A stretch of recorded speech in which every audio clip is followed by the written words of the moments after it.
Good morning mga bossing. Ngayon 7:30 ng umaga. Tapos Martes na araw. So ngayon mga bossing day off namin. So nag-aantay kami ng magsundo sa amin papuntang airport. Tapos yung biyahe namin Lynn Lake to Winnipeg. And then Winnipeg to Calgary at tapos Calgary to Saskatoon. Yan. Bali dalawang sakay ako mga bossing. At saka yung sikat ng araw dito bossing. Yan, grabe. So yun, nag-aantay kami ng magsundo sa amin dito sa dorm. At saka good morning. Yung bag namin, tapos yung luggage pipick upin na lang sa room kasi yung maintenance daw yung magdala ng mga luggage namin papuntang airport, tapos babalikan kami, tapos ihatid naman sa airport. Yun mga bossing, malapit lang dito mga bossing yung airport, 10 minutes doon na kami. So tapos yung flight namin is alas 9 ng umaga. At saka may day off ako bossing na binigay sa akin ay 1 week lang, tapos 4 weeks on ulit. So mas okay yan bossing para hindi tayo magtagal ng stay off. Yes, coming. Tapos kasi pag mahaba yung off mo, parang sayang.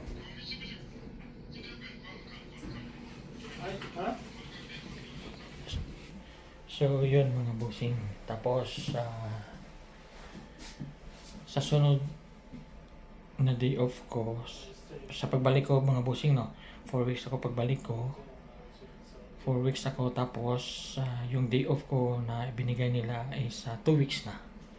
So yun, kasi yung normal mga bossing 4 weeks on, 2 weeks off. So depende yan mga bossing kung may tao darating, kung wala extend ka lang, extend ganyan. So yan yung gusto namin dito, para hindi masayang yung pagpunta dito sa camp kasi malayo. So dapat sulit yung pag-stay mo dito. Mas mabuti pa yung mahaba yung oras sa trabaho kaysa sa bakasyon. Kasi mga bossing, kung puro tayo bakasyon, walang laman yung bangko. Kasi kailangan talaga na may laman. Kasi alam nyo naman dito mga bossing, lahat automatic na nagbabawas sa bangko natin. So yun, hindi natin yan mapigilan, talagang kakaltas automatic. So walang ligtas tayo bossing. Kaya yun, yung dito ka na, halimbawa may plano kang pumunta sa ibang lugar, so dapat concentrate tayo sa trabaho para hindi mawala yung trabaho sa atin mga bossing. Mahirap kaya kung walang trabaho. Tapos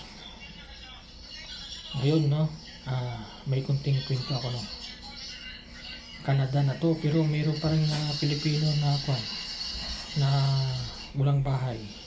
Parang palaboy na ba? Yeah, she told us to set the bed. We told her Palaboy na. stuff is on the bed, we cannot touch it. We say put them on the chair and then put it back. So parang ba? So somebody will do it after. We just restrict it.